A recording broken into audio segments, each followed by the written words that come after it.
चलो बस भैया बातें बंद अब, चलो बातें बंद अब। चल मनीष, अब लास्ट टाइम याद है बेटा हम लोग रिएक्शंस कर रहे थे, है ना? अगर आप में से किसी को याद हो, लास्ट टाइम रिएक्शंस किए थे हम लोगों ने chemical properties of our haloalkanes. तो एक बार मुझे प्रॉपर्टीज रिवाइज कराओगे? फर्स्ट टू को छोड़ दो, फर्स्ट टू को। आज कहता था पूरा लेक्चर हमारा जाएगा फर्स्ट प्रॉपर्टी में। आरएक्स को रेड किया विद एक्वस क्यूएच, प्रोडक्ट आता था आरओएच और साथ में केएक्स। इसे तो पकड़ेंगे आज डिटेल में। पहली दो रिएक्शन के बाद थर्ड और फोर्थ रिएक्शन याद है इकट्ठे किए थे, एक पोटेशियम साइनाइड और एक एजीसीएन के साथ किया था, पोटेशियम साइनाइड और एजीसीएन। ये आपको ना इसलिए रिवाइज करा रहा था, तुम में से एक आध स्टूडेंट का आया था फोन, खन्ना सर ये रिएक्शन याद करनी पड़ेगी। तो बेटा देखो ये रिएक्शन तुम्हें याद नहीं करना, तुम्हें पेपर में मैं क्वेश्चन दूंगा, मुझे CH3Cl को रेड कर किया विद पोटेशियम साइनाइड, मैंने CH3Cl को रेड किया with AgCl, what are the major products form. ये ऐसे या तो कंप्लीट द रिएक्शन में आएगा या फिर इस सेक्शन का यूज आएगा फॉर आवर कन्वर्जन पर्पस। तो मुझे भूल गया जब मैंने इन्हें रेड किया था मेजर प्रोडक्ट क्या बना था, गुड, क्योंकि इसमें साइनाइड क्या था हमारे पास, आयनिक था। आयनिक होने के कारण it can form bond through carbon as well as nitrogen. ज्यादा कार्बन कार्बन बॉन्ड की सिमेट्री क्या थी, ज्यादा। इसलिए बेटा आपको ना इन रिएक्शन को याद नहीं रखना, तुम्हें इन रिएक्शन के बेसिक्स को पकड़ना है। अगर बेसिक्स क्लियर है तो पेपर में किसी को ये स्ट्राइक कर गया, किसी को ये नहीं समझ आया, ये स्ट्राइक करता कि सिल्वर छोटी क्लास से पढ़ा था ये नॉन सॉल्युबल है, तो this was having covalent character. अगर यहाँ पर AgCN हमारे पास कोवेलेंट नेचर है तो पक्का है यहाँ पर नाइट्रोजन पर क्या है, एक्स्ट्रा पेयर ऑफ इलेक्ट्रॉन है। अगर नाइट्रोजन पर एक्स्ट्रा पेयर है तो इस कार्बन पर चार्ज क्या प्लस, तो पक्का है we will get formation of dative bond. तो बेटा देखो अब तो तुम्हारा पेपर भी MCQ आएगा, तो तुम्हें आंसर दे रखे चॉइस में, तुम्हें तो बस आंसर को पकड़ना है। तो लास्ट में मैंने एक टॉपिक डिस्कस किया था डिटेल में, that was our NSR reactions. तो आज ना हमारा देखना आधे से ज्यादा लेक्चर एक ही रिएक्शन को डिटेल में करने में जाएगा, that is our first section. That was मैंने RX को रेड किया किसके साथ, विद एक्वस QH। तो यहाँ पे प्रोडक्ट आ जाएगा ROH और साथ में क्या आ जाएगा KX।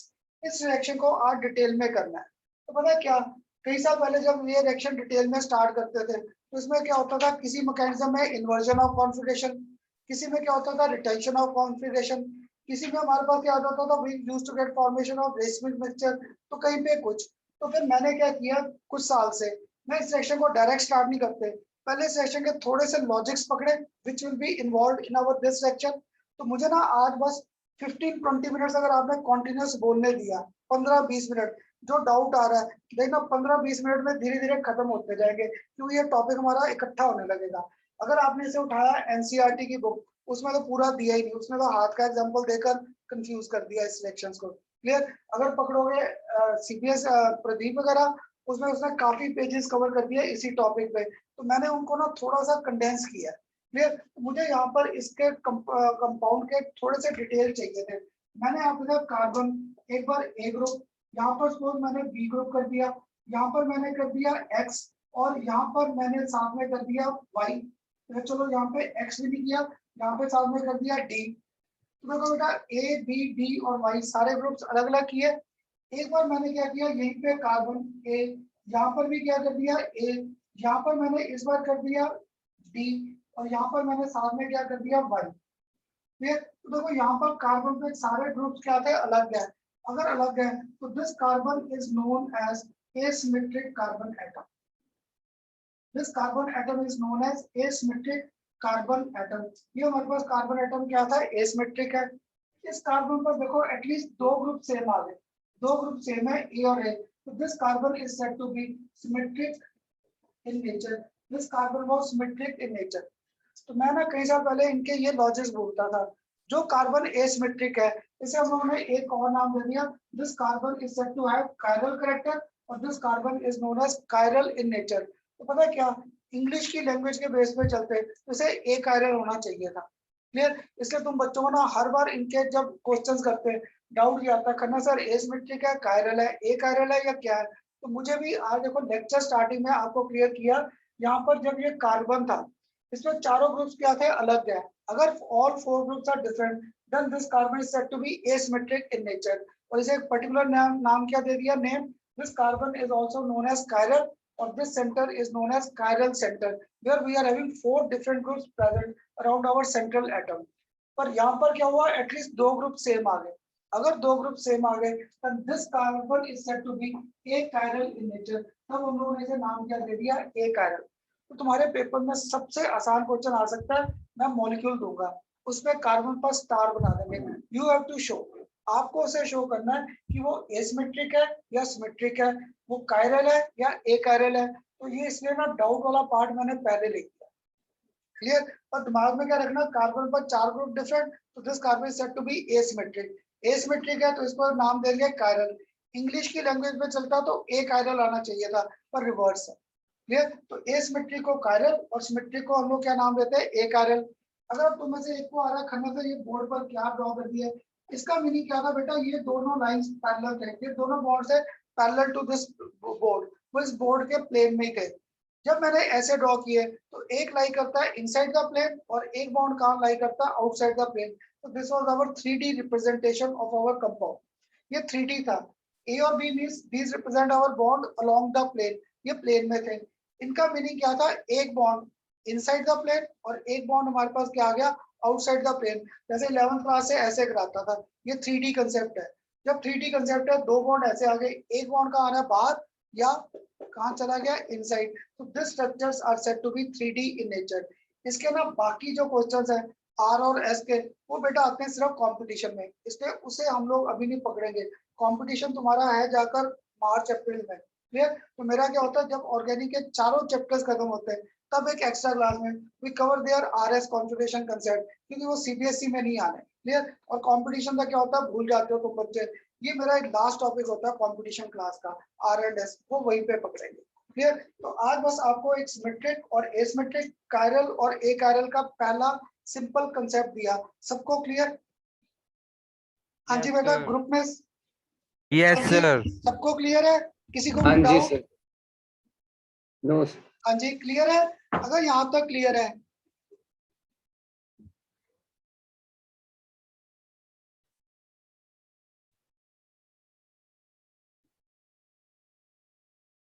चलो. अगर अब यहाँ तक बेटा टॉपिक क्लियर था, अब इसके साथ मुझे आपके साथ एक जो नया टॉपिक क्लियर करना था, वो हमारे पास क्या था? सपोज मेरे पास यहाँ पर कार्बन, इधर ए, इधर मेरे पास क्या बी है, इधर सपोज हमारे पास, इसको थोड़ा सा ताकि समझ भी आ जाए प्रॉपर, मैंने ऐसे दिखा दिया. यहाँ पर ये क्या डी है और यहाँ पर हमारे पास क्या है? एक्स है. फिर हमारे पास ये था. अब मैंने क्या किया? इसको ट्रीट किया किसके साथ? With Y. वाई के साथ जब मैंने ट्रीट किया, ए रखा, यहाँ पर मेरे पास बी रखा, यहाँ पर मैंने क्या रखा? डी. और यहाँ पर एक्स के प्लेस पे हमारे पास क्या आ गया? वाई. और एक्स क्या आ गया? बाहर. क्लियर? एक बार फिर मैंने क्या किया? इसे फिर रिएक्ट किया यहाँ पर वाई के साथ. क्लियर? अब जब इसे फिर वाई के साथ ऐड किया, अब मैंने क्या रखा? ऊपर तो ए, अब नीचे मैंने क्या किया? यहाँ पर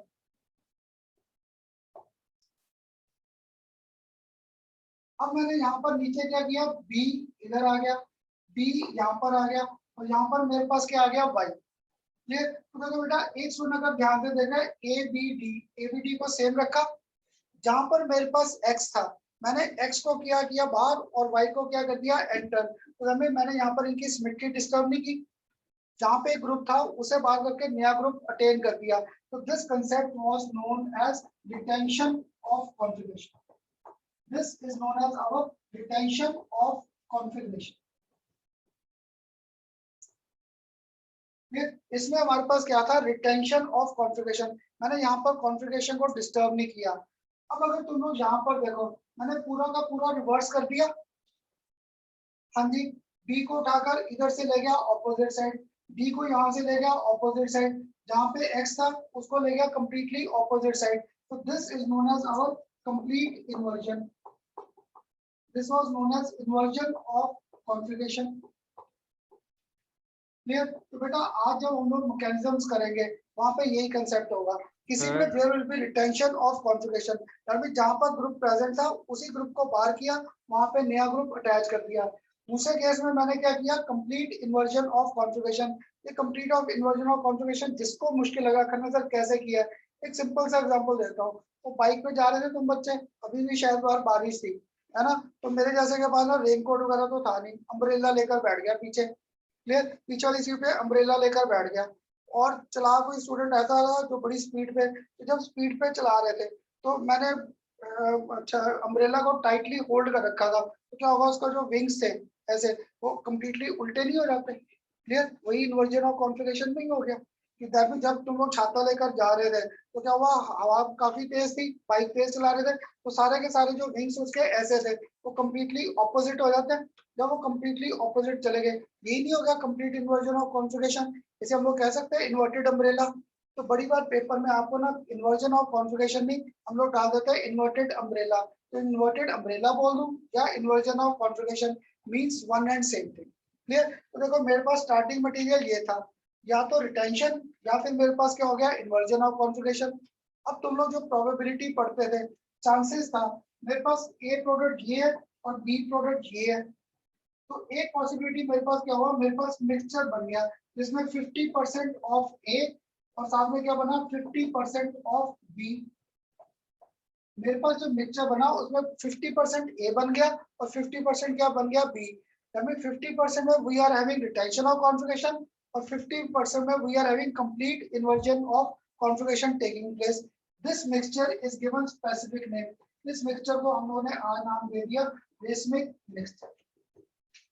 आज इस मिक्सचर को हम लोगों ने नाम दे दिया रेसमिक मिक्सचर। तो बेटा ये था पेपर में कॉमन क्वेश्चंस आएंगे आज के लेक्चर के, या जब आज लेक्चर आगे करेंगे डिफरेंट मैकेनिज्म्स SN1 SN2, तो वहां पे कभी क्या होगा रिटेंशन ऑफ कॉन्फ़िगरेशन, कभी वहां पे क्या होगा IOC complete inversion of configuration, या फिर वहां पर क्या होगा 50% retention and 50% inversion of configuration. This will be known as our racemic mixture. यहाँ पे रेसमिक मिक्सचर की फॉर्मेशन आ जाएगी, क्लियर। प्रोबेबिलिटी नहीं किया, प्रोबेबिलिटी यही होता है जब हम लोग व्हाइट बॉल रेड बॉल नहीं करते थे 10th क्लास या 11th में, तो प्रोबेबिलिटी 60-40 भी चांसेस। तो हो सकता है।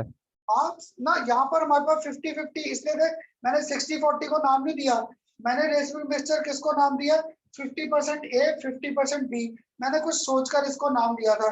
This mixture becomes optically inactive, क्योंकि इससे क्या होता है 50% ए और 50% बी में एक लाइट को रोटेट करता है क्लॉकवाइज और एक लाइट को रोटेट करता है एंटी क्लॉकवाइज, एक क्लॉकवाइज और एक एंटी क्लॉकवाइज, ये मिक्सचर दोनों को क्या कर देगा, कैंसिल आउट। तो जो मेरा मिक्सचर है this mixture becomes optically inactive. तो जो मेरे साथ 11th क्लास में थे, याद है मैंने आपको ऑप्टिकल आइसोमेरिज्म 11th में नहीं कराई थी, कहा था 12th में यहाँ पर और एक आएगा जाकर कोऑर्डिनेशन केमिस्ट्री में, क्लियर। तो यहाँ पे ये जो मिक्सचर है, अगर मैंने आकाश आपके कहने पे 40-60 कर दिया तो बेटा वो ऑप्टिकली इनएक्टिव नहीं होगा, that will be optically active. मैंने इसका कंसेप्ट लिया है कि अगर 50% टेंशन और 50% हमारे पास क्या है इन्वर्जन, तो पक्का है our racemic mixture will become optically inactive in nature।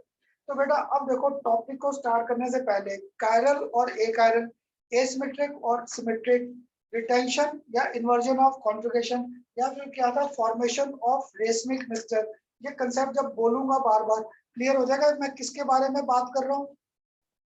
हाँ जी बेटा सबको, यस सर। सबको क्लियर, हाँ जी, हाँ जी सर। नैना निकुंज सबको, यस सर। सबको क्लियर। अगर क्लियर है अब करें इंडक्शन को हम लोग भी प्रॉपर स्टार्ट, क्लियर। अब इनके साथ हमारे पास कर दो ना, यस सर। हाँ जी मन्नत लिख लिया, कर दो ना, हाँ जी मन्नत,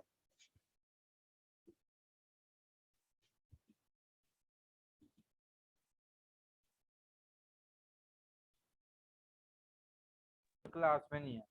हाँ वो उसका कई बार ना नेट वहां पे, हाँ जी सबने कर लिया नोट डाउन, कर दो ना। Yes sir. Yes sir. अगर अब यहाँ तक क्लियर था, अब देखो बेटा हमारे पास जो नेक्स्ट सेक्शंस आएंगे ना उनको करने के लिए मैंने एक लॉजिक ले रखा है। आज मुझे आपके साथ दो मैकेनिज्म डिटेल में करनी है, एक SN1 और एक कौन सी मैकेनिज्म डिटेल में करनी है SN2। अगर मैं सर ये SN1 SN1 क्या होता है? बेटा अभी लिखा है बोर्ड पर और कहा पूरा लेक्चर इसी पे जाना है, थोड़ी देर मैंने कहा 15 मिनट बस मुझे बोलने दो, मुझे बोलने का बड़ा शौक है। तो एक यहाँ पर पकड़ा SN1 और एक यहाँ पर पकड़ा SN2। तुम्हारी बुक्स में ये ऐसे ही दे रखा है, इसको थोड़ा एक्सपैंड करें SN1 को। ये हमारे पास क्या था, N stand for nucleophilic substitution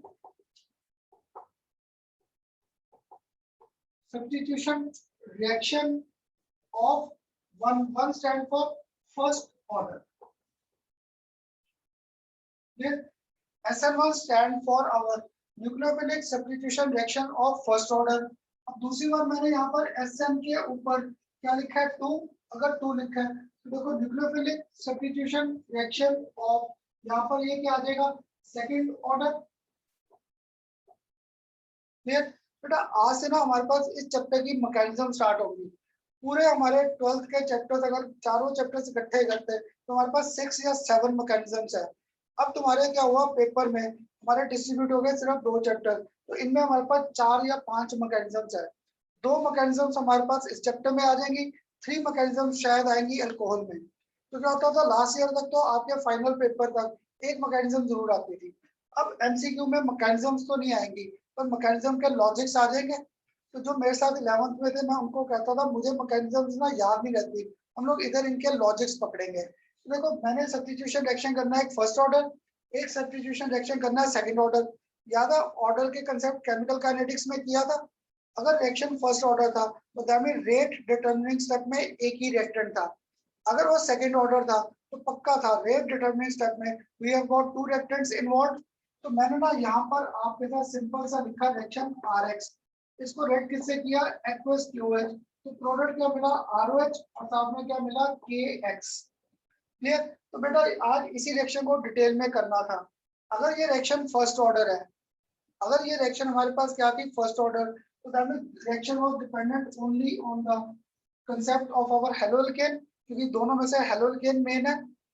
अब दूसरी बार क्या था, when this reaction is of second order, जब ये रिएक्शन सेकंड ऑर्डर है तो पक्का उसमें ये दोनों रिएक्टेंट्स रोल प्ले करेंगे, RX भी और साथ में QH भी। क्लियर। तो क्या होगा, रेट डिटरमिनिंग स्टेप में पक्का है in this our both will be involve. तो मुझे यहाँ लिखते ही एक चीज क्लियर हो गया कि अगर ये फर्स्ट ऑर्डर है तो rate of reaction will depend only on one reactant that is RX, और अगर ये रिएक्शन सेकंड ऑर्डर है तो rate of our reaction will depend on both reactants, तब ये दोनों रिएक्टेंट्स पे डिपेंडेंट होगा। क्लियर। फर्स्ट ऑर्डर में KOH पे भी तो कर सकते हैं डिपेंड ना, क्योंकि मैंने इसलिए पहले कह दिया मेरे पास ऑर्गेनिक कंपाउंड में है ना या अटैकिंग रिएजेंट। Yes sir. ठीक, इसलिए मेरे पास क्या था, देखो मैं जब ये रिएक्शन करता था मुझे हर बार मैकेनिज्म भूलती थी, तो मैंने मैकेनिज्म में लॉजिक ध्यान में रखे। फर्स्ट ऑर्डर है तो सिर्फ RX पर, अगर सेकंड ऑर्डर है तो rate of reaction will depend on both of the reactants, तब दोनों रिएक्टेंट्स पे डिपेंडेंट है। अब इनकी मैकेनिज्म्स करें।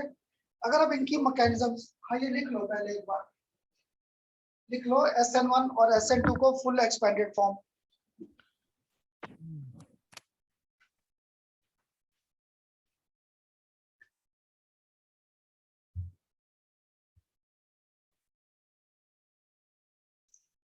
Excuse me sir. हाँ जी, सर एक बार बता दो कि न्यूक्लियोफिलिक सब्स्टिट्यूशन रिएक्शन कैसे करेंगे। यहाँ पर ये तो इसको बड़े उससे कर रखा है, बंद कर दे इसको, इसको ही देख के करना तो घर से कर। तो फिर इधर आ जा, इधर आ जा, यहाँ पे आ जा, यहाँ पर आ जा, चल कर दो ना। क्या बता, नहीं सर मेरे को लगा सर आप कह रहे थे ना, बता बता। सर जैसे आपने बोला सर फर्स्ट ऑर्डर के अंदर सिर्फ RX के थ्रू हाँ। ही वो आगे थी, बट सर मतलब क्या हुआ इस चीज का कि पता क्या, अभी मैंने मैकेनिज्म्स लिख ली है तो मुझे भूल जाता मैकेनिज्म में रेट डिटरमिनिंग स्टेप किसे मानूं, SN1 में किसे मानना है, SN2 में किसे मानना है। तो मैंने दिमाग में लॉजिक रख लिया, अगर 1 है तो रेट डिटरमिनिंग स्टेप में पक्का रिएक्टेंट मेन होगा हेलोल्केन, और अगर मेरे पास SN2 है तो रेट डिटरमिनिंग स्टेप में दोनों रिएक्टेंट आएंगे। क्लियर, क्योंकि मुझे मैकेनिज्म भूल जाती है। और मैं तुम्हारी साइड में क्या होता था, जैसे तुम सारे बातें करते हो ना, हम लोग बातें क्या करते थे, मैकेनिज्म का पहला स्टेप बता दे क्या है। एक बार किसी फ्रेंड ने पहला स्टेप बता दिया, आगे रट्टा लगाया होता था, सारी मैकेनिज्म सारी लिखी जाती थी, सिर्फ पहला स्टेप बोलते थे। तो ये पहला स्टेप याद करने के लिए लॉजिक दिया था। क्लियर। तो अब यहाँ पर बोर्ड पर सर हाँ जी सर एक बार न्यूक्लियोफिलिक सब्स्टिट्यूशन रिएक्शन बता दो एक बार दोबारा। क्या बेटा, एक बार दोबारा बता दो पहले वाला न्यूक्लियोफिलिक के फिर बारे में लगा बता दो। यही करने लगा, अच्छा ठीक है। यही कर रहा था बस। तो अब यहाँ पर ना फर्स्ट केस मैंने आपके साथ कंसिडर किया, मेरे पास ना बोर्ड पर एक बार ये दोनों आ जाए तो मैंने बीच में लाइन लगा दी, क्लियर। तो यहाँ पर ना फर्स्ट केस आप कौन सा कर रहे थे, SN1। मुझे ना एक बार पूरा रिएक्शन करने देना, इसके बड़े लॉजिक्स आएंगे। मैंने इस केस में क्या किया, कार्बन यहाँ पर एक CH3, यहाँ पर सेकंड CH3, यहाँ पर थर्ड CH3 और यहाँ पर क्या था Cl, इसे ट्रीट किया किसके साथ, एक्वस KOH, इसे KOH के साथ ट्रीट किया। अब तुम लोग बताओगे क्या प्रोडक्ट्स मिल सकते हैं, sir ROH plus KCl carbon एक CH3, सेकंड CH3 और थर्ड CH3, ये खुद Cl बाहर गया तो यहाँ पर OH और साथ में KCl आ गया, है ना। और इसमें क्या हुआ बेटा, एक और मुझे साथ में प्रोडक्ट मिल रहा है CH3 और CH3, साथ में इधर क्या आ रहा है मेरे पास, एक OH। तो जो स्टूडेंट थोड़ा सा ध्यान से देख रहा है तो देखो यहाँ पर मेरे पास रिटेंशन हो रहा है, Cl को बाहर किया, OH अटैच किया। एक बार क्या हुआ, OH को कम्प्लीटली ऑपोजिट साइड। तो ये होता था जब मैं पढ़ाना शुरू करता था ना, तो तुम्हारे में से आधे लोग यार होते थे, देखा ना ये क्या है, ये कौन सा रिएक्शन है। तो क्या होता था, हमारी मैकेनिज्म कहाँ रह गई और मैं समझाने बैठ जाता था इन्वर्जन क्या है और रिटेंशन क्या है। इसलिए मैंने आपको लॉजिक पहले क्लियर कर दिया। तो इस रिएक्शन में सर ये भी बन एक मिनट आकाश, एक ये भी बन रहा है और साथ में OH भी बन रहा है, दैट मीन दोनों मिक्सचर बन रहे हैं। ये देखना मुझे मैकेनिज्म से क्लियर होगा। अगर मैकेनिज्म में क्लियर होगा, इस सेक्शन का स्पोर्ट्स पेपर में आपको मैकेनिज्म आ गया था, predict mechanism of this section. मुझे इस सेक्शन का मैकेनिज्म करना था। तो देखो अब ऊपर मैं हेडिंग क्या देकर बैठा था, SN1। तो SN1 में तुम लोग बताओगे मैं KOH को मेन मान के चलूं या हेलो एल्केन को, हेलो एल्केन हेलो एल्केन को। अगर हेलो एल्केन को मानकर चला तो मुझे यहाँ से एक चीज क्लियर होगी, रेट डिटरमिनिंग स्टेप में only this reactant will come into picture.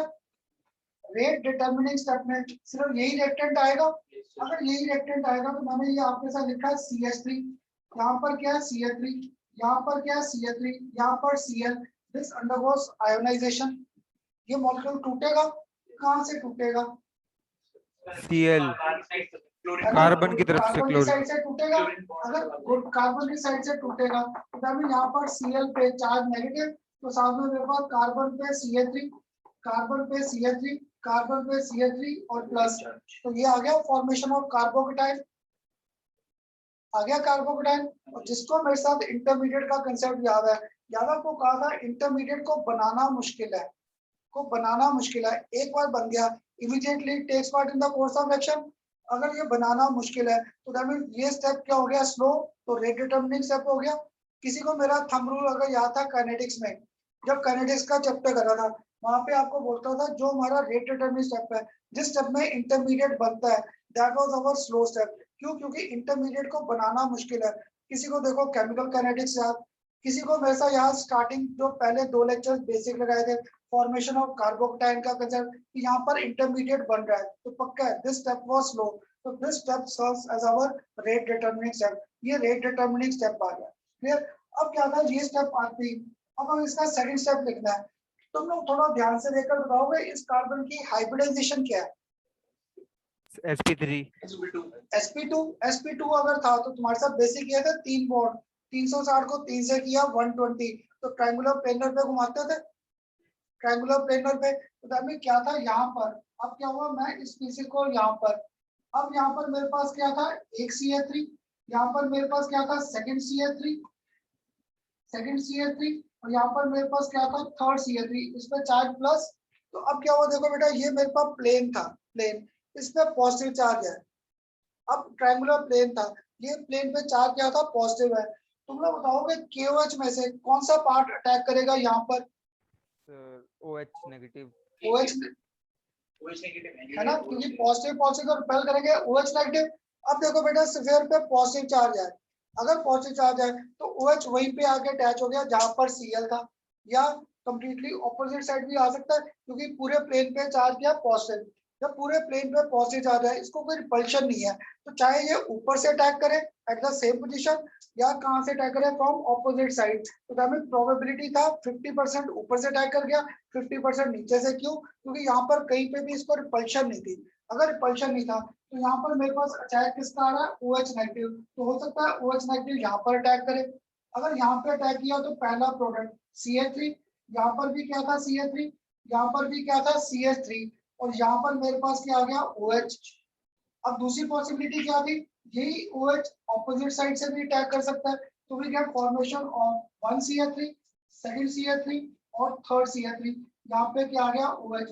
ये था बेटा इसका कंसेप्ट। इसलिए मैंने आपको आकाश को थोड़ी देर स्टार्टिंग में रोका था और इधर गौरव को 2 मिनट बस मुझे ये मैकेनिज्म खत्म करने दो। तो देखो बेटा यहाँ पर क्या था, अब तुम्हें लॉजिक मिल गया। शायद किसी के दिमाग में आ रहा था जब मैंने ये लिखा था, कहना था ये कहाँ से आ रहा है, तो अब लॉजिक मिला कहाँ से आ रहा है। क्यों? क्योंकि यहाँ पे मैकेनिज्म कौन सा था? SN1। अगर SN1 था तो रेट डिटरमिनिंग स्टेप में एक ही रिएक्टेंट है, और इस प्रोसेस को हम लोगों ने नाम क्या दे दिया यहाँ पर? आयोनाइजेशन।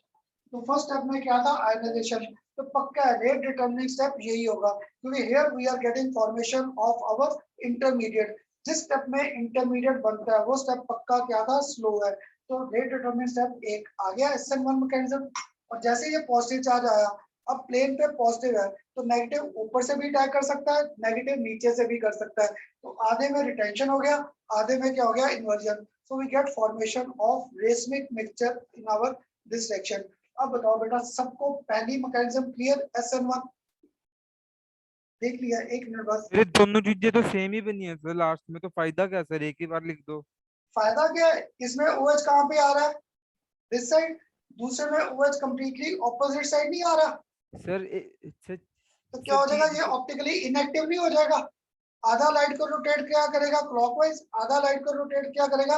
Anti clockwise. तो पक्का है SN1 में जो मिक्सचर बनेगा that will be optically inactive, क्योंकि वो दोनों एक दूसरे का इफेक्ट क्या कर देंगे? खत्म। तो आकाश क्या हुआ, जब हम लोग ये रिएक्शन कर रहे थे, हमने देखा जब ये अकेला है ये लाइट को रोटेट कर रहा था क्लॉकवाइज या एंटी क्लॉकवाइज। जब पूरी रिएक्शन को किया इसने लाइट को रोटेट ही नहीं किया। तो बेटा ये तुम लोग ना अगर जब गए इंजीनियरिंग कॉलेजेस में, क्लियर, तो आपका पहला फर्स्ट ईयर कॉमन है।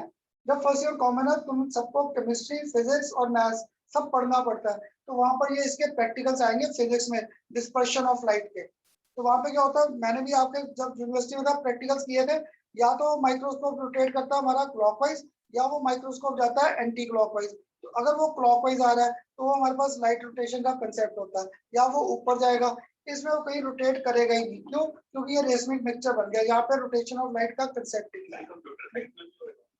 सब में तुम लोग जो भी ब्रांच करोगे पहला फर्स्ट ईयर सब में कॉमन है। अब तो कुछ कॉलेजेस में फर्स्ट 2 इयर्स हो गए लास्ट ईयर से, पहले 2 साल सबके कॉमन है। हाँ अब पूछो इधर से जो डाउट था गौरव, अक्षर। और ना अच्छी इन्वर्जन हो रही है। यस सर, ऐड तो होने नहीं चाहिए सर ये। प्रोडक्ट देखिए बनेगा जब अच्छा ना, अटैक करेगा। अब देख जहाँ पे प्रोबेबिलिटी फैक्टर आ गया, क्योंकि कोई रिपल्शन नहीं था। जब रिपल्शन नहीं है कैसे बन सकते हैं? हमारे पास क्या था? अब ये तू क्या मान रहा है? एक मॉलिक्यूल है, ये 1 मोल है। अगर 1 मोल है तो कितने नंबर घूम रहे? Avogadro's number. तो एवोगैड्रोस नंबर में तो प्रोबेबिलिटी फैक्टर आ गया, क्योंकि बच्चों को क्या होता है यहाँ पर 1 मॉलिक्यूल स्ट्राइक करता है, ये एक नहीं 1 मोल है, 1 मोल में एवोगैड्रोस नंबर, तो मिलियन ऑफ मॉलिक्यूल्स है, तो वहां पे ये प्रोबेबिलिटी फैक्टर में आ गया। हर नहीं, सिर्फ इस मैकेनिज्म में जहाँ पे पड़ेगी पकड़ेंगे, नहीं तो नहीं। ठीक, हाँ जी अक्षर। मैं कह रहा था कि इसका जैसे सवाल था कि ये एक ही आपने बोला एक मोल है, इससे 2 कैसे बन सकते हैं? मैंने स्टार्टिंग में बोला था पॉलिटिशियन वर्ड, मुझे रिएक्शन को बैलेंस नहीं करना, मुझे सिर्फ मेजर प्रोडक्ट्स को आइडेंटिफाई करना है, इसलिए बोला था। जैसे 2 बन सकता है, प्रोबेबिलिटी दोनों की है 50%, हाँ। तो दोनों को लिखना पड़ेगा। हाँ, क्योंकि यहाँ पे क्या दोनों की प्रोबेबिलिटी है बनने की, इसलिए मैंने पहले ही कह दिया मुझे रिएक्शन की बैलेंसिंग नहीं चाहिए। भाई आपस में तुम लोग बातें नहीं हुई, आपस में तुम लोग नहीं, क्योंकि बाकी भी तुम्हारे, हाँ जी, ना कोई लिटिल डिस्कशन नहीं, नहीं ऐसे नहीं। देखो तुम लोगों को यहाँ पे पहली एडवांटेज दे रहा हूँ, ऊपर से बातें भी करोगे, इतनी एडवांटेज नहीं है, इतनी। तो यहाँ पर अब देखो पहली मैकेनिज्म आ गई फर्स्ट, क्लियर। तो उल्टा सीधा मत सोचो, मैंने इसलिए शुरू में बोल दिया था मुझे यहाँ पर रिएक्शंस को बैलेंस नहीं करना, we have to just identify our major products. तो ये एक रिएक्शन लिख दी, अगर अब ये एक रिएक्शन लिखा है, अब यहाँ पर मैंने सेकंड रिएक्शन लिखनी थी इस साइड, क्लियर। अब इधर सेकंड रिएक्शन कौन सी करनी थी मैंने, SN2। तो अब SN2 में मैंने देखो इनको ना आमने सामने इसलिए लिख रहा था क्योंकि मुझे कुछ रीजंस क्लियर करने थे।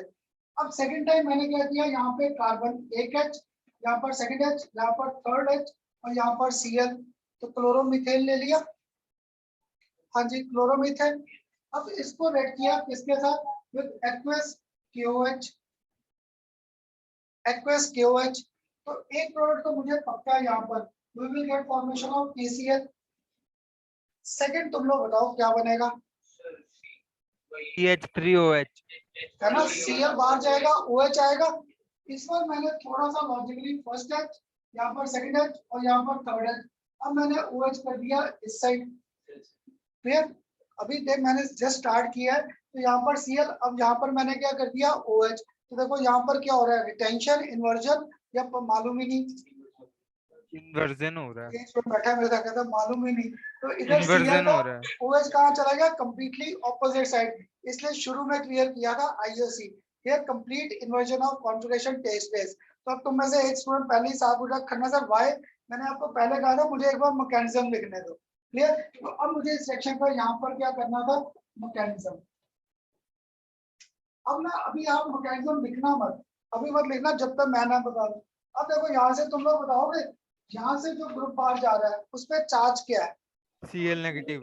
इसमें से जो ग्रुप बाहर जा रहा है उस पर चार्ज नेगेटिव। नेगेटिव, इधर से जो एंटर कर रहा है नेगेटिव। वो भी नेगेटिव।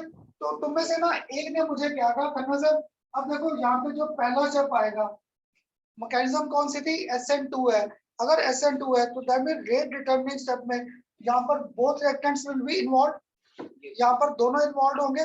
तो तुम में से ना एक ने मुझे क्या कहा खन्ना सर, जब यहाँ पर स्टेप लिखना है H H H और Cl, उसने मुझे कहा खन्ना सर OH नेगेटिव यहाँ से अप्रोच कराओ। एक दूसरा स्टूडेंट आया कहता नहीं सर आपने हमें कराया था ये ऐसे नहीं होगा। अब आपने मुझे क्या कहा, यहाँ पर हमारे पास क्या है Cl, इधर क्या है H, उसने मुझे कहा OH नेगेटिव यहाँ से अप्रोच कराओ। एक मिनट, एक कहता ऐसे अप्रोच करो, एक ऐसे, एक तीसरा मेरे जैसा मिला कहता खन्ना सर A+B B+ है, मैथ्स में किया जैसे मर्जी करो, आंसर सेम है तो जो मर्जी करो। अब तुम लोग बताओ इस कंसेप्ट पे अगर मुझे चलना है, या मुझे ये कंसेप्ट भी नहीं पता, क्लियर। तुम लोग बताओ ये स्टेप ठीक लग रहा है लिखने का, या ये स्टेप ठीक लग रहा है लिखने का। फिर पहले वाला।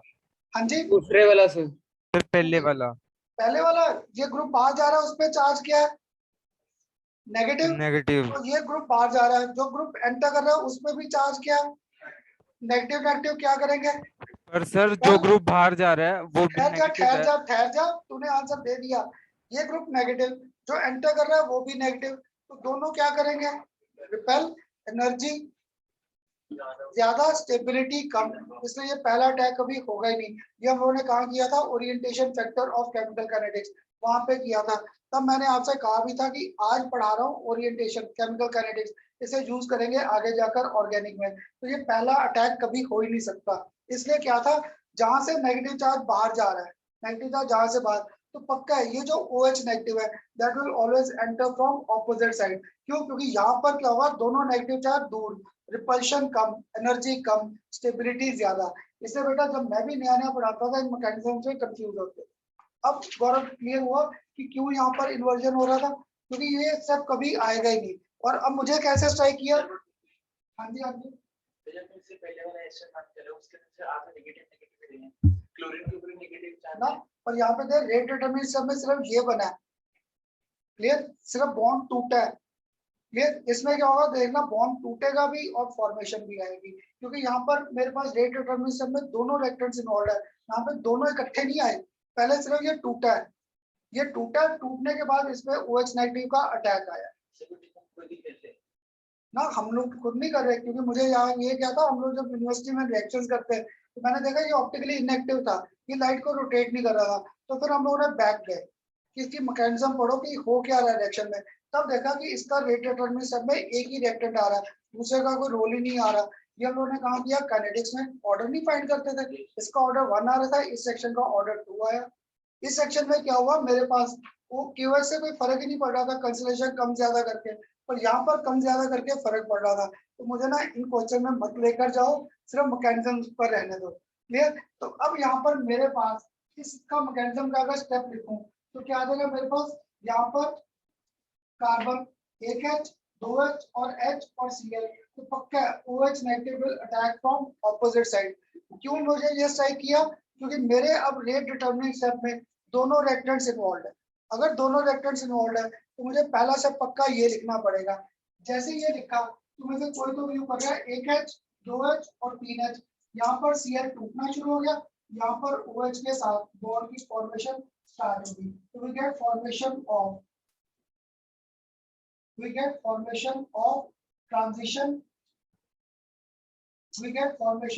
transition state। यहाँ पर मेरे पास आ गई फॉर्मेशन ऑफ ट्रांजिशन स्टेट, और फाइनल स्टेज में जो प्रोडक्ट आया 1H, 2H और 3H, यहाँ पर क्या आ गया? OH और साथ में Cl नेगेटिव क्या आ गया? बाहर। क्लियर? तो बेटा ये था मैकेनिज्म। पेपर में लास्ट ईयर तक तुम्हारा बड़ा कॉमन क्वेश्चन था, give suitable mechanism for SN1 and SN2। Clear? ये दोनों मैकेनिज्म आती थी। नहीं तो इनके ना इतने वैरायटी ऑफ क्वेश्चंस है, और अगर तुम लोग जेई का पेपर उठाओगे, पता नहीं कि पिछले 4 या 5 साल में, अगर 5 साल का पेपर लोगे 3 या 4 बार SN1 SN2 पर ही क्वेश्चंस आए। क्लियर? अब पहले बताओ दोनों मैकेनिज्म्स SN1 और SN2 लॉजिकली क्लियर? उल्टा सीधा मत सोचो ये प्रोडक्ट कैसे बना रहा है क्या, ये मैकेनिज्म क्लियर हुई जो मैंने ड्रॉ की है? हाँ जी, यस सर, सबको? क्लियर। हाँ गौरव, अब क्या पूछ रहा था? क्या कोई उल्टा सीधा क्वेश्चन हो गया क्लियर? पक्का? मैं पूछ रहा था कि केसी तो दोनों में बन रहा है, हाँ। रिएक्शन दोनों में हो रही है पोटेशियम के साथ, पर सर क्या ये SN1 के अंदर हम उसको ले नहीं रहे, बट SN2 के इसमें भी मैंने नहीं लिखा, मैंने देख यहाँ पर ऊपर KCl लिखा, यहाँ पे Cl नेगेटिव पे ब्रेक लगा दी। कर रहा है ना, तभी उस साइड जा नहीं पा रहा है, इस साइड। मैंने पहले कहा तुझे प्रोडक्ट में, मैं बड़ा पॉलिटिशियन हूँ, शुरू में क्या बोला था? मुझे प्रोडक्ट्स में सिर्फ ऑर्गेनिक कंपाउंड से लेन देना, बाई प्रोडक्ट से नहीं। जरूर बाई प्रोडक्ट हाँ बनेगा, तो यहाँ बनाया नहीं है।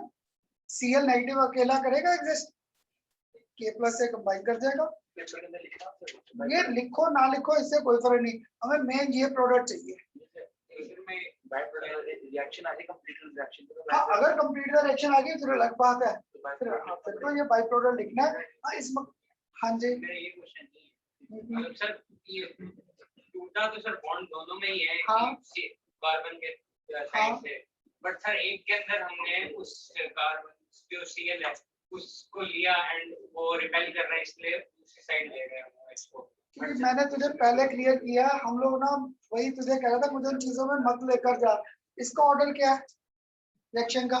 First order. तो हम लोगों ने रेट ऑफ रिएक्शन के न्यूमेरिकल्स नहीं किए थे, तो हम लोगों ने क्या देखा कि जब ये प्रोडक्ट्स बन रहे हैं, जब मैंने लिया यहाँ पे टर्शियरी ब्यूटाइल क्लोराइड, तो यहाँ पे KOH का कोई रोल ही नहीं था। इसकी कंसंट्रेशन कम करूं या ज्यादा करूं, वो रिएक्शन पे कोई इफेक्ट ही नहीं कर रहा। जब वो रिएक्शन पे इफेक्ट नहीं कर रहा, तब मैंने उसकी मैकेनिज्म पढ़ी, तो मैंने देखा उसके मैकेनिज्म में कार्बोकेटाइन की फॉर्मेशन आ रही है, ये स्टेबल था, इसलिए सेकंड स्टेप में Cl नेगेटिव अटैक कर रहा है। पर जब मैंने उसकी रिएक्शन की क्लोरोमीथेन, जब मैंने रिएक्शन किया क्लोरोमीथेन, तब मैंने देखा KOH was also playing role in the rate of reaction. तो क्या मैं यहाँ पर रेट डिटरमिनिंग स्टेप में दोनों रिएक्टेंट्स इन्वॉल्व है। जब यहाँ पर दोनों रिएक्टेंट्स इन्वॉल्व है तब मुझे थोड़ा सोचना पड़ा, क्योंकि देखो जब मैं यूनिवर्सिटी में था, इसलिए कह दो एमफिल करने का तुम बच्चों ने ये फायदा रहा कि ये रिएक्शन ऐसे नहीं थी, हमारे पास मैकेनिज्म्स बाद में आती हैं। मेरा पूरा एक चैप्टर था वहां पे organic reactions and their mechanisms बाद में आती हैं। पहले हमारे पास क्या होता है, ये प्रॉपर्टीज आ जाती है, फिर हम लोग प्रॉपर्टीज को पढ़कर बैक ट्रेस करते हैं इनमें रिएक्शंस कैसे हो सकती हैं। तो एक बार ब्यूटाइल और एक बार क्या लिया क्लोरोमीथेन। अगर आपको क्लोरोमीथेन में भी यही हो जाएगा, नहीं होगा, इसके साथ कहोगे ये रिएक्शन होगा, कभी भी नहीं होगा। क्लियर? तो वो हम लोग वहां पर रेट ऑफ रिएक्शन को स्टडी किया। MPhil master of philosophy. ये था मैकेनिज्म का कंसेप्ट। अब बताओ सर, हाँ जी। हमें जैसे रिएक्शन ही लिखना होता है या मैकेनिज्म भी लिखना पड़ेगा हमको साथ? ये गुरुजी पेपर में अगर मैं लास्ट ईयर मैं क्वेश्चन डालता था, give suitable mechanism for SN1 और SN2।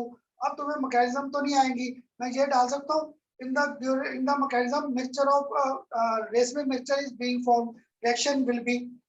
तो अगर रेसमिक मिक्सचर बन रहा है पक्का वो SN1 मैकेनिज्म नहीं आ गई। अगर सर बोल दूं complete inversion of configuration is taking place, complete inversion of configuration is taking place IOC, तो आईओसी पक्का यहाँ पर नहीं है। क्लियर, ऐसे बड़े क्वेश्चंस बनेंगे इनके। अभी तो मैंने बोर्ड पर सिर्फ दोनों की रिएक्शंस लिखी है। रिएक्शंस क्लियर अब? यस सर हाँ जी इनकी एप्लीकेशन क्या है सर? बेटा, अभी टॉपिक खत्म कर दिया। एक मिनट सुनो सर। हाँ जी, टॉपिक खत्म किया मैंने अभी। No sir. तो फिर अभी करने दे आगे। अब यहाँ तक क्लियर, नोट कर लो पहले ये रिएक्शन। अब मैं बोर्ड पर ना इनकी कहानी सी बना दूंगा, पहले ये नोट कर लो रिएक्शन सारे।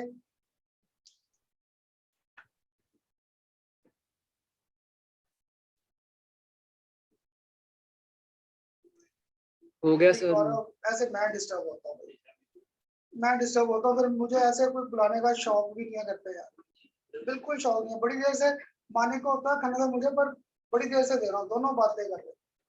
तो मुझे कोई शौक नहीं पड़ा तुम्हें बच्चों को घर बुलाने का, 1% नहीं है। हाँ जी, मैकेनिज्म लिख ली सबने? हाँ जी सर। अब इसकी खिचड़ी बनाए। तुम लोगों ने बड़े क्वेश्चन पूछे मुझसे, है ना? किसी ने ये क्वेश्चन नहीं पूछा खन्ना सर यहाँ पे आपने इसे लिया, मैं तो इसको लेकर चलूंगा। सर यहाँ पर ये क्यों लिया, ये क्यों नहीं कंसिडर किया? उल्टे सीधे क्वेश्चन पूछते रहे। खन्ना सर ये 2 प्रोडक्ट बन रहे हैं, मोल नहीं ठीक आ रहे, ये नहीं आ रहे, उल्टे सीधे चीजों में चले गए। ये किसी के दिमाग में आया कि खन्ना सर यहाँ पे आपने ये लिया, मैं तो क्लोरोमीथेन लूंगा। खन्ना सर आपने यहाँ पे मीथाइल लिया, मैं तो टर्शरी लेकर करूंगा। क्लियर? अब पकड़े। तुम में से एक स्टूडेंट ने क्या नहीं पूछा, पर चलो मैं मान लेता हूँ एक ने मेरे पे फायरिंग की। क्लियर? एक ने मेरे पे फायरिंग, वो ये कह रहा है खन्ना सर डमी स्टूडेंट ने फायरिंग कर दी। तो उसने कहा खन्ना सर ये नहीं, मैं तो यहाँ पर इसे लेकर चलूंगा कि मुझे यहाँ पर हाइड्रोजन हाइड्रोजन और हाइड्रोजन लेकर चलना।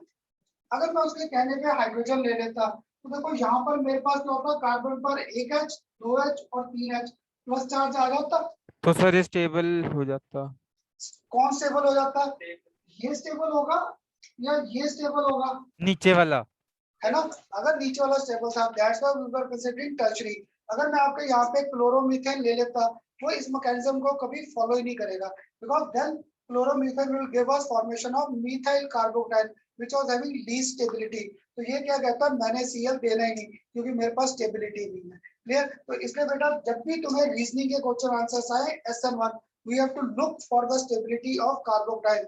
आज मुझसे ना अक्षर ने आते हुए पूछा था खन्ना सर इनकी रिएक्टिविटी कैसे करेंगे, प्राइमरी सेकेंडरी टर्शरी हेलोल्केन। तो देखो यहाँ पर पक्का है, जो टर्शरी हेलोल्केन है that will undergo SN2 SN1 mechanism easily, क्योंकि टर्शरी क्या दे रहा है फॉर्मेशन इंटरमीडिएट, टर्शरी कार्बोक्टाइल, इसकी स्टेबिलिटी क्या है सबसे ज्यादा। That's why I considered only HHH। Clear? मैंने यहाँ पर CH3 को कंसीडर किया क्योंकि this was giving us formation of stablest carbocation, that is tertiary. अब तुम बच्चों ने क्या कहा खन्ना सर चलो इधर बात मान ली, इधर आप हमारी बात मानो कि खन्ना सर इधर आप CH3 ग्रुप करो। तो देखो अगर मैं तुम्हारे कहने पर यहाँ पर CH3 ग्रुप कर देता, यहाँ पर CH3 ग्रुप कर देता, इस कार्बन पर बताओगे कितने ग्रुप्स हैं? इंटरमीडिएट में कितने एटम या ग्रुप्स घूम रहे हैं इसके ऊपर? 1 2 3 4 5 पांच। पांच तो पहले एक दूसरे को रिपेल कर रहे थे, ऊपर से तुम बच्चों ने मुझे क्या कह दिया खन्ना सर यहाँ पर कर दो CH3 ग्रुप। अगर बड़े ग्रुप ले आता तो रिपल्शन ज्यादा, एनर्जी ज्यादा, स्टेबिलिटी क्या होगी कम। इसलिए यहाँ पर एक प्रॉपर वर्ड हम लोग क्या देते हैं, स्टेरिक हिंड्रेंस। 11th क्लास में भी जो मेरे साथ थे आइसोमेरिज्म में किया था स्टेरिक हिंड्रेंस। यहाँ पे क्या हो गया, अगर मैं आपके कहने पे CH3 ग्रुप कर देता तो इस केस में स्टेरिक हिंड्रेंस क्या हो जाती है ज्यादा, repulsive force is more, energy more, so stability was less. That's why in this case we always prefer chloromethane. क्यों? क्योंकि हाइड्रोजन करने के कारण, हाइड्रोजन ग्रुप कौन सा था, छोटा। अगर हाइड्रोजन ग्रुप छोटा है तो steric hindrance less, repulsive force is less, energy less and stability is maximum। ये था बेटा इनका रीजन। क्लियर? तो तुम्हारे लास्ट ईयर तक तो क्या था, पेपर में ये रीजनिंग के क्वेश्चन आ जाते थे, why SN1 why SN2। अब तुम्हें SN1 SN2 ऐसे नहीं, पर जब अरेंज करने आ गए किसी को तो लॉजिक मिल रहा है, ये सबसे ज्यादा प्रेफर करेगा SN1 और ये सबसे ज्यादा प्रेफर करेगा अवर SN2। अब देखो वन में मैंने स्टेबिलिटी के लिए सिंपल सा कंसेप्ट क्या रखा, फॉर्मेशन ऑफ कार्बोकेटाइन, और इसमें मैंने कार्बोकेटाइन का दूर दूर तक नाम नहीं लिया, इसमें मैंने एक नया कंसेप्ट क्या पकड़ लिया, स्टेरिक हिंड्रेंस। तो यहाँ पर तुम बच्चे ना धीरे धीरे सर मेरे ये साथ क्या ही होता लगने है लगे। Steric hindrance? अभी बेटा स्टेरिक हिंड्रेंस क्लियर किया था, बड़ा ग्रुप अगर कर दिया, अगर बड़ा ग्रुप कर दिया तो ये एक दूसरे को क्या करेंगे, रिपेल। इसे हम लोगों ने प्रॉपर वर्ड दे दिया ऑर्गेनिक में स्टेरिक हिंड्रेंस। ये 11th में अगर याद हो, जहाँ पे भी आप बच्चे 11th में थे वहां पे आपको कराएगा कन्फर्मेशनल आइसोमेरिज्म, तो वहां पे हमारे पास स्टेरिक हिंड्रेंस आती थी। स्टेरिक हिंड्रेंस क्या होता था, ग्रुप पास आ रहे या दूर, कौन सा किया होगा, एंटी और staggered form. Staggered form, staggered yes sir. Staggered दूर, एक्लिप्स। एक्लिप्स में सारे ग्रुप्स क्या आ जाते थे, पास। एक्लिप्स में क्या हो जाते थे, दूर। जैसे आप देखो बैठे बातें करें, अगर दोनों में गैप हो जाए तो स्टेरिक हिंड्रेंस कम, एक अगर दूर से बोल रहा दूसरा कहेगा चुप कर मुझे तो लिखने दे। अब दोनों जब पास बैठे हैं तो बातें करनी आसान हो जाती हैं। अब देख, अब लगा बोलने अक्षर भी। तो अब बताओ मेरे साथ, अब बताओ मेरे साथ, एटलीस्ट कंसेप्ट क्लियर हुए सबको। तो बेटा पेपर में ध्यान रखना, अगर SN1 का कंसेप्ट आया तो we explain stability on the basis of carbocation, और अगर SN2 है, टू दोनों रेक्टेंट, दोनों रेक्टेंट है तो कौन सा कंसेप्ट आ गया, स्टेरिक हिंड्रेंस। स्टेरिक हिंड्रेंस तो क्या था, बस यहाँ पर अगर मैं H के बेस पे क्लियर करूँ, H के बेस पे स्टेरिक हिंड्रेंस कम, रिपल्शन कम, एनर्जी कम, स्टेबिलिटी क्या होगी, ज्यादा। That's why this haloalkane chloromethane will always prefer to undergo SN2 mechanism. Clear. तो देखो यहाँ पर मैंने अभी कुछ नहीं, दो चीजें क्लियर की, टर्शरी प्रेफर करेगा SN1 और प्राइमरी प्रेफर करेगा किसे, SN2 मैकेनिज्म। सिर्फ ये क्लियर हुआ। हाँ जी, अब पूछ ना, वो कुछ भी नहीं, मॉलिक्यूल अलग अलग है। अभी लगा मैं करने, अभी उसी पे जा रहा हूँ। अभी तो मैंने इसलिए पहले प्रॉपर वर्ड एक बोला है, SN2 है तो क्लोरोमीथेन, SN1 है तो गौरव क्या बोला SN1 के लिए, tertiary halide will prefer to undergo. अब क्या था, खिचड़ी बनानी शुरू करें इनकी। क्लियर, ये बना लो, पहले लिख लो रिएक्शंस।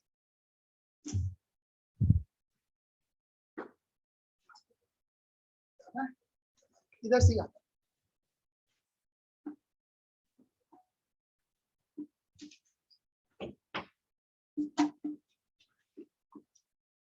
चलो लिख लो पहले।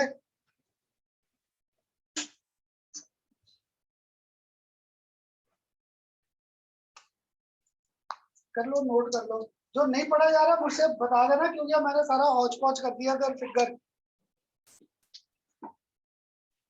इधर से ना, ओके।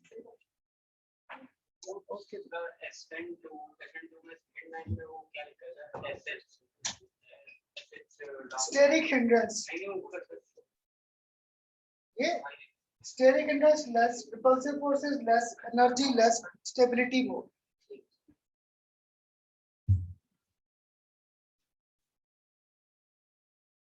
कुछ ना कुछ हो गया क्लियर। अब करूँ सर, अब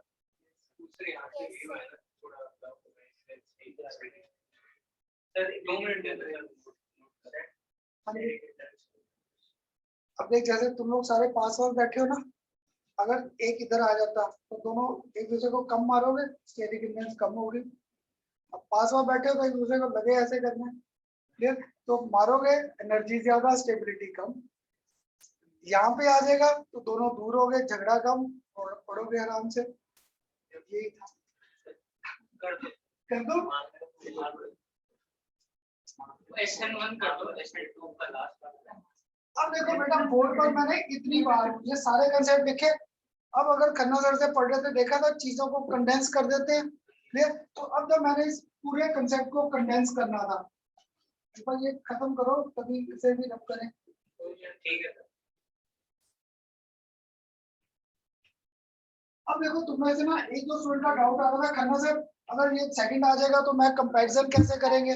अब क्या था बेटा, जितना मैंने बोर्ड पर देखा मैं 3-4 बार सारा कंसेप्ट लिखकर रब किए। अब क्या था, अगर मैं सबको इकट्ठा कर दूं, इकट्ठा कैसे किया, ये मेरे पास प्राइमरी, ये मेरे पास सेकेंडरी, ये मेरे पास टर्शरी। तो ये अगर आप बना लोगे ना, आपको सारे रीजनिंग के क्वेश्चन आंसर और एमसीक्यू के आसान हो जाएंगे।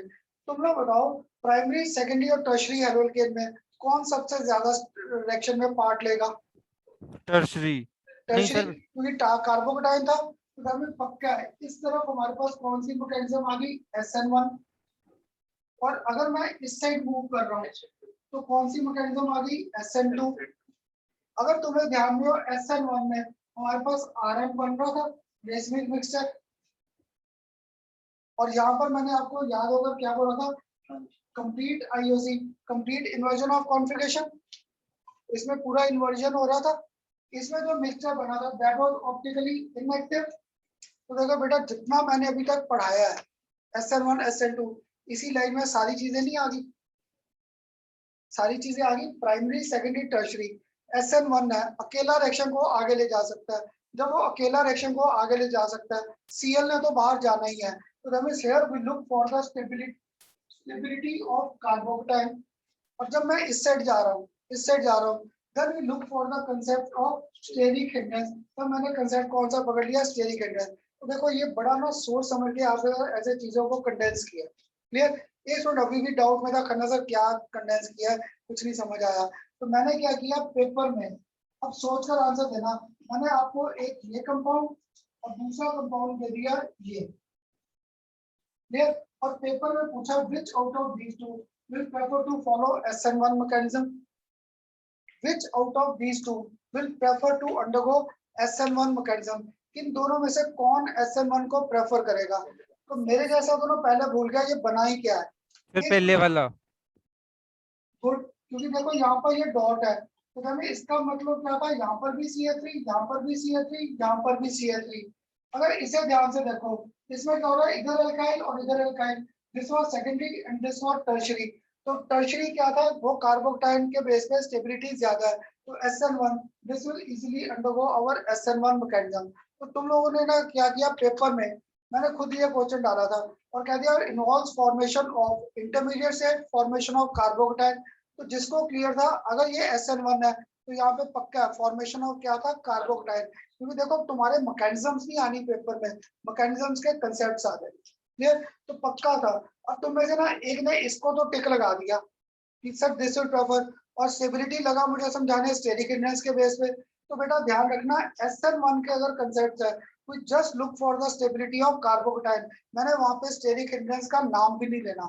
हाँ इसी क्वेश्चन में अब अगर मैं आपको घुमा के कर देता SN2, अगर मैं कर देता यहाँ पर SN2 तो पक्का है this will prefer to undergo SN2 mechanism, ये प्रेफर करेगा SN2 मैकेनिज्म को। तब मैंने कार्बोकेटाइन का दूर दूर तक नाम नहीं लेना। तो तुम लोग बताओ why this will prefer to undergo SN2 mechanism easily as compared to this, उससे क्या होगा, स्टेरिक हिंड्रेंस कम, रिपल्शन कम, एनर्जी कम, स्टेबिलिटी ज्यादा। तो बेटा ये पेपर में ध्यान रखना, जब भी तुम्हें क्वेश्चन आए तो देखना मैं SN1 की बात कर रहा हूँ या SN2। अगर SN1 है अकेला रेक्टेंट है तो we explain stability on the basis of carbocation.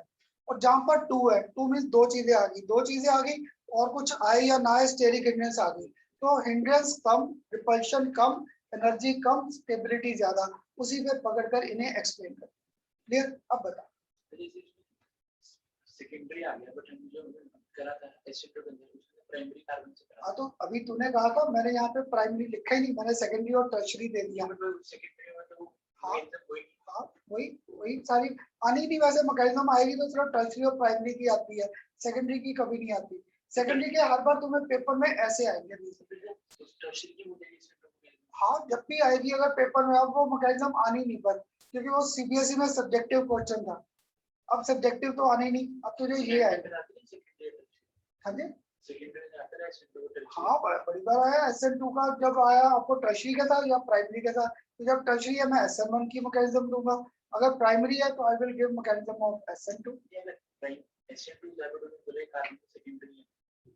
ना ऐसा कभी नहीं, या तो टर्शरी आएगा या प्राइमरी, सेकेंडरी कभी नहीं आएगा। ठीक है। अब बताओ सबको ये क्लियर हुआ रीजनिंग का? अगर क्लियर है तो ऐसे ही एक और बताओगे, एक और मैंने आपसे पूछ लिया सपोज, क्लियर। अब सोचकर आंसर देना। तो जैसे अभी मुझसे आप में से एक स्टूडेंट ने पूछा था Cl, और तीसरा मैंने कर दिया ये फर्स्ट, सेकंड और थर्ड, क्लियर। पेपर में आ गया, इन सबको अरेंज करो on the basis of increasing tendency of SN1 mechanism. अब मैंने आपको ये पेपर में 3 कैसे दे दिए, 213 2 का सबसे ज्यादा होगा, उसका 213 होएगा सर, 2 का सबसे ज्यादा। मैंने क्या लिखा है इंक्रीजिंग में, पहला कौन आएगा जिसकी रिएक्टिविटी क्या होगी सबसे कम। तो सबसे कम इनमें से कौन है, इनके बेस पे चलो। तो ये मेरे पास 3 है secondary सबसे में, कम। ये टर्शरी और ये प्राइमरी। तो इंक्रीजिंग में पक्का है मेरे पास 3, फिर आ जाएगा 1 और फिर आ जाएगा 2। ये आ जाएगा increasing order of SN1। Clear. तुम लोग अगर कंपटीशन के पेपर उठाओगे ना, पता नहीं कितनी बार ऐसे क्वेश्चन है, कितने क्वेश्चन आ रखे, इन्हें अरेंज करना है SN1 और SN2 के बेस पे। तो अब सपोज मैंने ना इन्हीं तीनों को मैंने ये अरेंज कर रखा है 2 1 3। ये मैंने अरेंज कर रखा है इनको on the basis of SN2 mechanism. मैंने इनको अरेंज किया 2 1 3 on the basis of SN2 mechanism. अब बताओ इंक्रीजिंग ऑर्डर दिया या डिक्रीजिंग ऑर्डर ऑफ, इंक्रीजिंग। क्योंकि तो अब 3 तो की थर्ड सबसे है। ज्यादा होएगी। थर्ड, ये सबसे ज्यादा किसको अंडरगो कर रहा है, primary. This was increasing order of our SN2 mechanism. बेटा पेपर में ऐसे क्वेश्चंस आते हैं। अब बताओ सबको मेरे साथ SN1 और SN2, इसलिए आपको कहा था लास्ट टाइम, अगर मैं ये पहली रिएक्शन लेकर बैठ जाता हूँ ना केमिकल प्रॉपर्टी, तो बाकी 5 की रिएक्शन तुम लोग साइड पे फेंक देते, इतना टाइम लगता है ऐसे। और सबसे ज्यादा क्वेश्चंस इस पे जो लास्ट टाइम किया था पोटेशियम साइनाइड और AgCl, वो सिर्फ कन्वर्जन्स में यूज, हायर अल्काइंस वो सारी कन्वर्जन में। ये तुम्हारे MCQ के सबसे कॉमन क्वेश्चन इसके आते हैं। अब बताओ सबको मेरे साथ आज के लेक्चर में SN1 और SN2 क्लियर। अब इनको थोड़ा सा और घुमाए, अगर यहाँ तक क्लियर है। अब यस सोच- सर। अब सोचकर आंसर देना जो नेक्स्ट क्वेश्चन पूछ रहा था, सोचकर आराम से। अब मैंने आपको पेपर में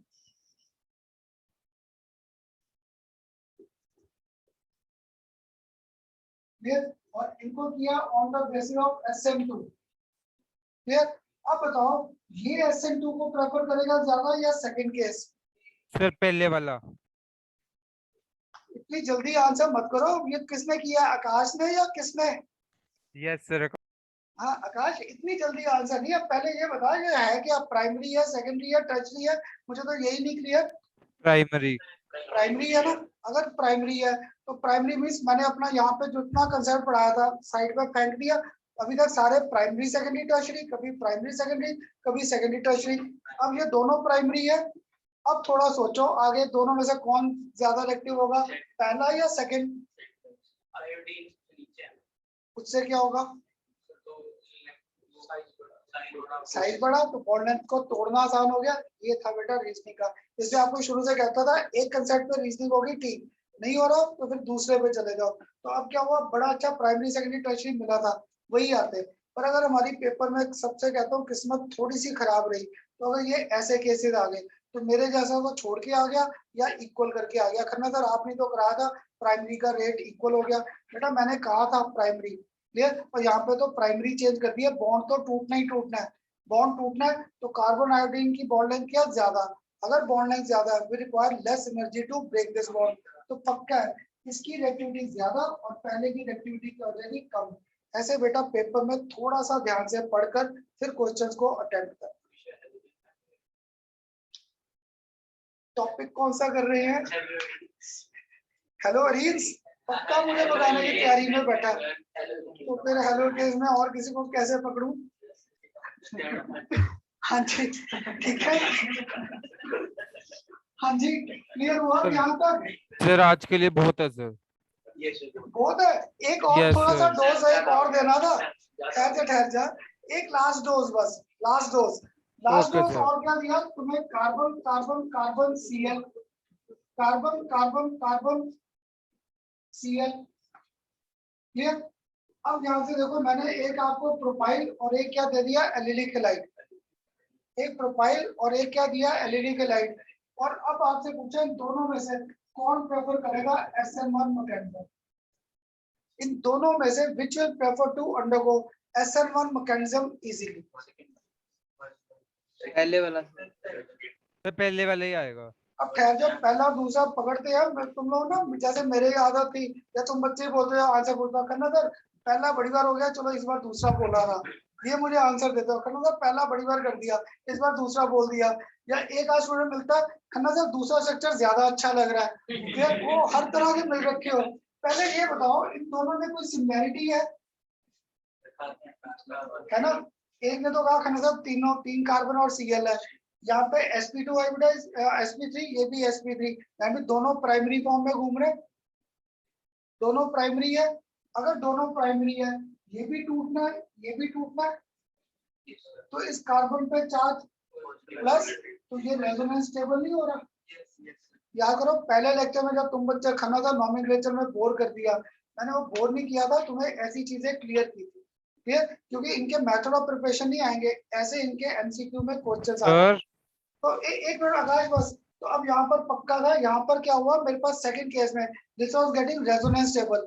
अगर ये रेजोनेंस स्टेबल है, ये क्या कहता है, ले जाओ सीएल, क्योंकि मेरे पास क्या है, स्टेबिलिटी। तो that means out of this will prefer to undergo SN1 mechanism easily. ये SN1 को प्रेफर करेगा, क्यों, क्योंकि ये रेजोनेंस स्टेबल हो रहा है, ऊपर रेजोनेंस स्टेबिलिटी। क्लियर। तो बेटा पेपर में ना ऐसे आपको पेयर्स के क्वेश्चंस आ जाएंगे, तो बस जिसे लॉजिक क्लियर है, अगर वन है तो we look for the stability of our intermediate. ये इंटरमीडिएट स्टेबल हो गया कार्बोकटाइन के भी कंपैरिजन में, because this was having resonance associated with it. तो बेटा ऐसे करके पेपर में रीजनिंग के क्वेश्चन आंसर। अब बता आकाश क्या डाउट था? सर रेजोनेंस स्ट्रक्चर जितने ज्यादा होते हैं उतने स्टेबल होता है कंपाउंड। बड़ी बार कह दिया थंब रूल का, more is the number of resonating structure, more is the stability. Okay sir, thank you sir. चल हाँ, इसने पहले बोल दिया थैंक यू, अगली लेक्चर ना पकड़े। ये तो ऐसे तंग आ गया, करना सर को थैंक यू सर बोल दो। चल 2 मिनट ठहर जा। हाँ जी। हाँ हाँ, सर अगर SN2 स्ट्रक्चर आ गया फिर हम कैसे predict करेंगे? ये आएगा नहीं, इसका और क्वेश्चन क्या आएगा, अकेला दूंगा मैं तुझे, ये अकेला दूंगा। नीरज इधर देख, इसका पूछूंगा ये SN1 को प्रेफर करेगा या SN2। तो अकेला क्या था, रेजोनेंस स्टेबल हो रहा है, अकेला रिएक्शन को लेके जा रहा है, तो this will prefer to undergo SN1। नहीं मैं टर्शियरी दे दूंगा, कुछ भी घुमा सकते हैं। क्लियर हुआ अब SN1 SN2? क्लियर सबको? चलो करो अब इतनी रिएक्शंस आज के लेक्चर की, ठीक। Thank you sir. ओके बेटा।